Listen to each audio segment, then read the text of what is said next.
I had the 11th pick in this 12-team half PPR mock draft where you start 3 wide receivers and a flex.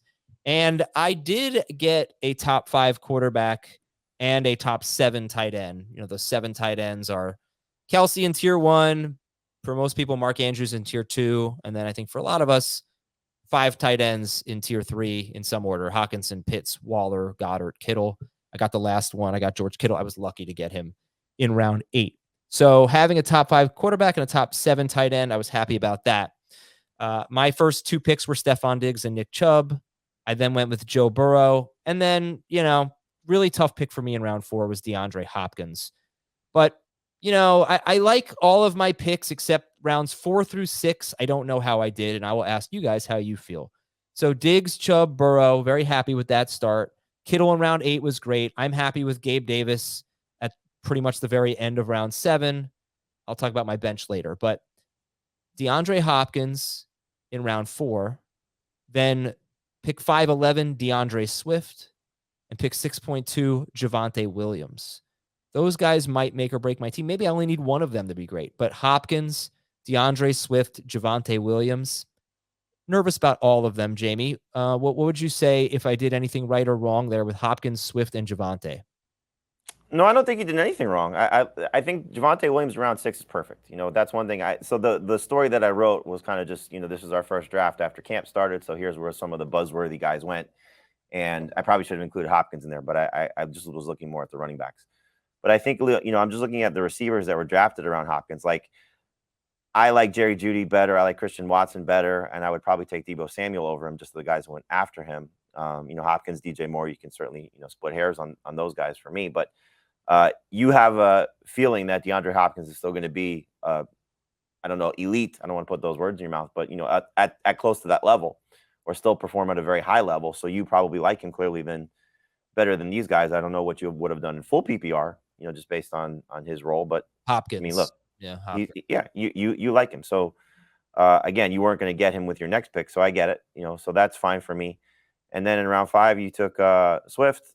Look, he's going to be very polarizing. If he plays the full season behind that offensive line and in this role better than Rashad Penny, then we're probably drafting him way too low. But there's risk attached to it because Penny's there, other guys are there, his injury, history. So, like you said, you just need one of those 2 guys to really hit to be successful, and it's not a bad idea based on knowing that you're at the end of the round. Take a shot on 2 of them and see how it goes. Let me get your take on this. So Jamie, I feel like every day we talk about the mid-round running backs being good and we like them. And there was a stretch of Miles Sanders in round 4, kind of middle of round 4. Najee Harris actually fell in the middle of round 4. Then Sanders, then Madison, and then Jamie goes Dameon Pierce, J.K. Dobbins at the 4-5 turn, and then we get Ken Walker.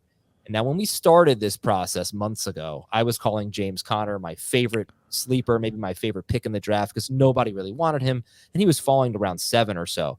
Well, James Conner certainly would have been my pick if he had been available to me in round 5, but he went with pick 5.8. And all of a sudden, all of a sudden, after that Conner pick, I no longer really feel great about any of the running backs at their value. I almost felt like I was reaching. You had Swift, Montgomery, Javonte, late round 5 into round 6. Swift, Montgomery, Javonte, Rashad White, Cam Akers, Kamara. Those are the running backs at the very end of round 5 and into round 6. Heath, I don't know how you felt about that, but as soon as Conner came off the board, it was a little bit of a deflating feel for me. Well, I love David Montgomery, so I would have just taken Montgomery where you took Swift. I thought of that 3-pick stretch, I like Hopkins' value. I love Javonte's value. I just didn't like the Swift pick. But I also thought, like, how much different would your team look? And I know, like, George Kittle in round 8 seems like a great value, but I'd rather have Hawkinson or Pitts. And then there's 17 running backs that go after that group you're talking, after Conner goes, that are all kind of in the same range. And so I just wonder if you'd taken the tight end there and then just taken a different running back a little bit later. You definitely could have got Gabe Davis up a round later. Okay. Just because, but like if I was just switching one guy, like the other guy that I still feel pretty good about his role is David Montgomery. I like Montgomery at his ADP, but this is earlier than his ADP. I mean, this was the first pick. I thought he of was the- round 6. This is the very first pick. I didn't think. Let me check. Maybe he's even later. I'm with Heath. I would have taken Montgomery over Swift and over Javonte personally. Okay. Montgomery. And I would have taken Rashad White over them too. Draft Sharks. He's 7.1. He's number. He's But who cares about ADP? well. Like, you know, you're not getting anybody at passing up 7.1. You're passing up on better players at other positions. Maybe. I'm just saying. But you took the same position though. I know. And I'm just saying I didn't feel great about it. I felt like I had to kind of, but I just. I didn't think that's the feel great important about those distinction running to make here is if you get to round 5 and you have one running back, you do not have to at all.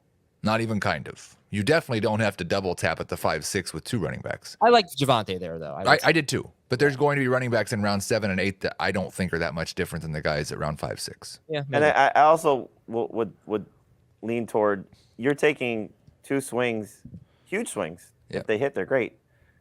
But the floors for both those guys could be awful for Swift and Williams. Okay, that is my team. Let's see how the Kelsey team looks here. Just if you take Travis Kelsey in the first Well, you round. said you give your bench. Why don't you give everybody your team? Oh yeah, my bad. My bench is. I guess I could just look at this, right? My bench is Quentin Johnston, Jamal Williams, which I think is a good pick if you Jamal Williams if you don't love your running backs. Jerome Ford to back up Nick Chubb, Jacoby Myers, Chigo Okonkwo, which was an auto pick, and Aaron Rodgers, which was not an auto pick. My last pick.